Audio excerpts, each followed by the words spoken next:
ಬೋಟಿಂಗಿಗೆ ಈ ಜಾಗದಲ್ಲಿ ಟಿಕೆಟ್ ತೊಗೊಂಡು ಎಲ್ಲರನ್ನೂ ಕೂರಿಸ್ತಾರೆ. ಬೋಟ್ ನಂಬರ್ ಕೊಡ್ತಾರೆ. ಬೋಟ್ ನಂಬರ್ ಕೊಟ್ಟ ಮೇಲೆ ಸೊ ಅಲ್ಲಿ ಬೋಟ್ಗಳನ್ನ ನಿಲ್ಲಿಸಿರ್ತಾರೆ. ಆ ಬೋಟ್ನಲ್ಲಿ ನಾವು ಹೋಗುವಂಥದ್ದು.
ಬಿದಿರಿನ ತೋಪು, ಪೆರಿಯಾರ್ ಹುಲಿ ಮೀಸಲು ಪ್ರದೇಶ. ಪೆರಿಯಾರ್ ಹುಲಿ ಮೀಸಲು ಪ್ರದೇಶದ ಆಳದಲ್ಲಿ ಪ್ರಾಚೀನ ಕಾಡುಗಳು ಮತ್ತು ನಿಶ್ಚಲ ನೀರಿನಿಂದ ಸುತ್ತುವರೆದಿರುವ ಬಿದಿರಿನ ತೋಪು ಇದೆ. ಪ್ರಕೃತಿಯು ಪಿಸುಮಾತುಗಳಲ್ಲಿ ಮಾತನಾಡುವ ಸ್ಥಳವಲ್ಲ, ಪದಗಳಲ್ಲಿ. ಇಲ್ಲಿ ಸಮಯವು ಆತುರಪಡುವುದಿಲ್ಲ. ಅದು ಕಾಯುತ್ತದೆ. ಅದು ನೋಡುತ್ತದೆ. ಪೆರಿಯಾರ್ ಸರೋವರದಾದ್ಯಂತ ನಮ್ಮ ದೋಣಿ ತನ್ನ ನಿಧಾನ ಪ್ರಯಾಣವನ್ನು ಪ್ರಾರಂಭಿಸಿದಾಗ ನೀರು ಕಾಡನ್ನು ಸಂಪೂರ್ಣವಾಗಿ ಪ್ರತಿಬಿಂಬಿಸುತ್ತದೆ. ಭೂಮಿ ಮತ್ತು ಪ್ರತಿಬಿಂಬದ ನಡುವಿನ ರೇಖೆಯನ್ನು ಮಸುಕುಗೊಳಿಸುತ್ತದೆ.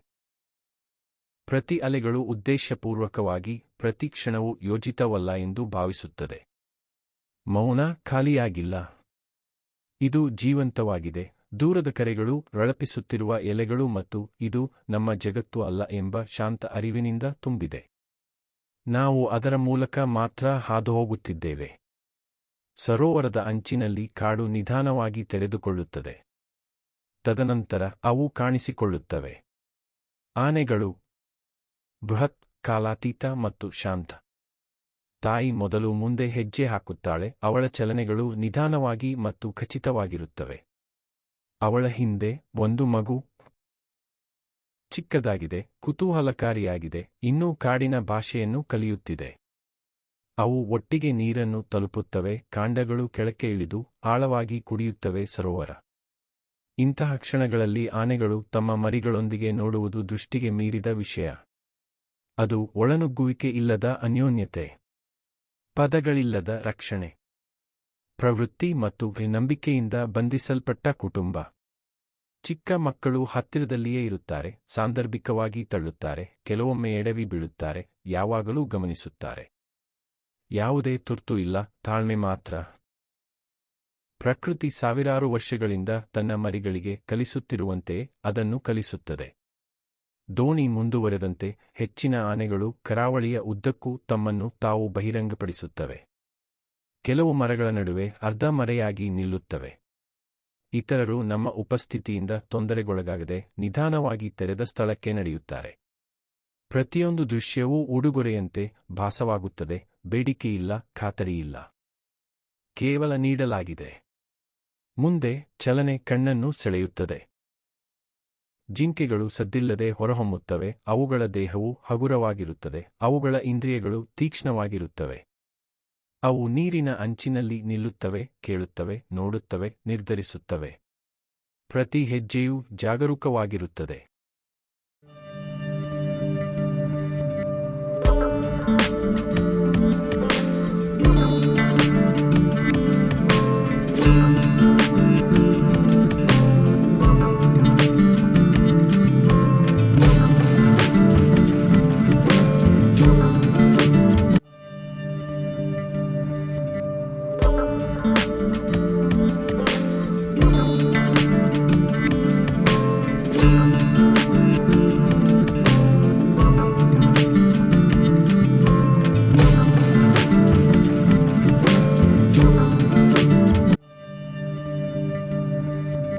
ಪ್ರತಿ ಕ್ಷಣವೂ ಎಚ್ಚರವಾಗಿರುತ್ತದೆ.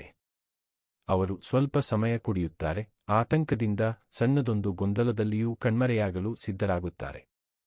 ಅವರ ದೃಷ್ಟಿಯಲ್ಲಿ ಕಾಡಿನ ನಿರಂತರ ಅರಿವು ವಾಸಿಸುತ್ತದೆ, ಸುಂದರ ಆದರೆ ಕ್ಷಮಿಸದ. ಮತ್ತು ನಂತರ ಕಾಡು ಎಮ್ಮೆ. ಬಲವಾದ, ನೆಲಸಮ, ಮಣಿಯದ. ಅವರು ನೀರಿನ ಬಳಿ ದೃಢವಾಗಿ ನಿಲ್ಲುತ್ತಾರೆ, ಶಕ್ತಿಯಿಂದ ಭಾರವಾದ ದೇಹಗಳು, ಸಹಿಷ್ಣುತೆಯ ಸಂಕೇತಗಳಂತೆ ಬಾಗಿದ ಕೊಂಬುಗಳು. ಆತುರವಿಲ್ಲದ, ನಿರ್ಭಯ. ಅವರ ಉಪಸ್ಥಿತಿಯು ಪ್ರಾಚೀನವೆಂದು ತೋರುತ್ತದೆ, ಅವರು ಈ ಕಾಡಿಗೆ ಮಾತ್ರವಲ್ಲ, ಅದರ ಇತಿಹಾಸಕ್ಕೂ ಸೇರಿದವರಂತೆ. ನಾವು ಹುಲಿಯ ಒಂದು ನೋಟಕ್ಕಾಗಿ ಅರಣ್ಯ ರೇಖೆಗಳನ್ನು ಹುಡುಕುತ್ತೇವೆ. ಎಲ್ಲರೂ ನೋಡಲು ಆಶಿಸುವವನು. ಆದರೆ ಕಾಡು ಮೌನವಾಗಿರುತ್ತದೆ. ನಾವು ಹುಲಿಯನ್ನು ನೋಡಲಿಲ್ಲ. ಮತ್ತು ಬಹುಶಃ ಅದು ಕಾಡಿನ ಶ್ರೇಷ್ಠ ಪಾಠ. ಹುಲಿ ವಿನಂತಿಯ ಮೇರೆಗೆ ಕಾಣಿಸಿಕೊಳ್ಳುವುದಿಲ್ಲ. ಅದು ಕಾಣದಂತೆ ಚಲಿಸುತ್ತದೆ, ಅದರ ರಹಸ್ಯವನ್ನು ಕಾಪಾಡುತ್ತದೆ, ಪ್ರದರ್ಶನಕ್ಕಿಂತ ಹೆಚ್ಚಾಗಿ ಉಪಸ್ಥಿತಿಯ ಮೂಲಕ ಆಳುತ್ತದೆ. ಅದರ ಅನುಪಸ್ಥಿತಿ ನಿರಾಶೆಯಲ್ಲ, ಅದು ಗೌರವ. ಏಕೆಂದರೆ ನಿಜವಾದ ಅರಣ್ಯವು ಎಲ್ಲವನ್ನೂ ಬಹಿರಂಗಪಡಿಸುವುದಿಲ್ಲ. ಬಿದಿರಿನ ತೋಪಿನಲ್ಲಿ ಅನುಭವವು ಕೇವಲ ದೃಶ್ಯಗಳ ಬಗ್ಗೆ ಅಲ್ಲ. ಇದು ನಿಯಂತ್ರಣವನ್ನು ಬಿಟ್ಟುಕೊಡುವ ಬಗ್ಗೆ, ನಿರೀಕ್ಷಿಸುವ ಬದಲು ಕೇಳುವ ಬಗ್ಗೆ, ಪ್ರಕೃತಿ ನಮಗೆ ಏನೂ ಸಾಲದು ಎಂದು ಅರ್ಥಮಾಡಿಕೊಳ್ಳುವ ಬಗ್ಗೆ. ದೋಣಿ ನಿಧಾನವಾಗಿ ಹಿಂದಕ್ಕೆ ತಿರುಗುತ್ತಿದ್ದಂತೆ ಬೆಳಕು ಮೃದುವಾಗಲು ಪ್ರಾರಂಭಿಸುತ್ತದೆ. ನೆರಳುಗಳು ನೀರಿನಾದ್ಯಂತ ವಿಸ್ತರಿಸುತ್ತವೆ. ಕಾಡು ಆಳವಾಗಿ ಉಸಿರಾಡುತ್ತದೆ, ಮತ್ತೊಂದು ರಾತ್ರಿಗೆ ತಯಾರಿ ನಡೆಸುತ್ತದೆ. ಹುಲಿಯನ್ನು ನೋಡದೆ ನಾವು ಹೊರಡುತ್ತೇವೆ, ಆದರೆ ಹೆಚ್ಚು ಮೌಲ್ಯಯುತವಾದ ಏನೋ ಒಂದರೊಂದಿಗೆ. ನಮ್ರತೆಯ ಭಾವನೆ, ಕಾಡಿನ ಬಗ್ಗೆ ಆಳವಾದ ಗೌರವ, ಮತ್ತು ಕೆಲವು ಕ್ಷಣಗಳನ್ನು ಸೆರೆಹಿಡಿಯಲು ಅಲ್ಲ, ಅನುಭವಿಸಲು ಉದ್ದೇಶಿಸಲಾಗಿದೆ ಎಂಬ ಶಾಂತ ಅರಿವು. ಬಿದಿರಿನ ತೋಪಿನಲ್ಲಿ ಪೆರಿಯಾರ್ ಹುಲಿ ಸಂರಕ್ಷಿತ ಪ್ರದೇಶ. ಪ್ರಕೃತಿಯು ಏನನ್ನು ಬಹಿರಂಗಪಡಿಸಬೇಕೆಂದು ಆಯ್ಕೆ ಮಾಡುತ್ತದೆ, ಮತ್ತು ಪ್ರತಿಯೊಂದು ಬಹಿರಂಗಪಡಿಸುವಿಕೆಯು ಪವಿತ್ರವೆಂದು ಭಾವಿಸುತ್ತದೆ. ಸುಮಾರು ಆನೆಗಳು, ಗೌರ್ಸ್, ಸಾರಂಗ, ಹಾರ್ನ್ಬಿಲ್ ಎಲ್ಲ ನೋಡ್ಕೊಂಡು ಬಂದ್ವಿ. ತುಂಬ ಚೆನ್ನಾಗಿತ್ತು.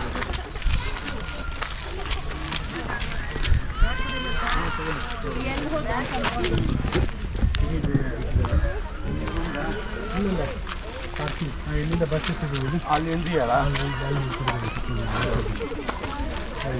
ರಶ್ಮಿ ಮುಂದೆ ಇಲ್ಲ, ರಶ್ಮಿ ಮುಂದೆ ಹೋಗಿದ್ದಲ್ಲೇ ನಾನು ಅಲ್ಲಿ ತಿಳ್ಕೊಂಡು ಇಲ್ಲ, ಅವ್ರು ಊಟ ಮಾಡಿದ್ರು ರಶ್ಮಿ ಜೊತೆ. ಈಗ ನಾನು ಹುಷಾರಾಗಿದ್ದೀನಿ, ಅದಕ್ಕೆ ಬೇಕು. ಊಟ ಚೆನ್ನಾಗಿದೆ. ಬಸ್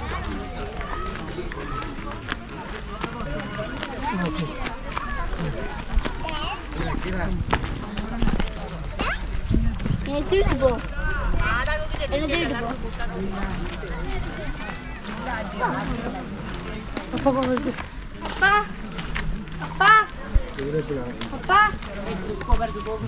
ಒಂದು ನಿಮಿಷ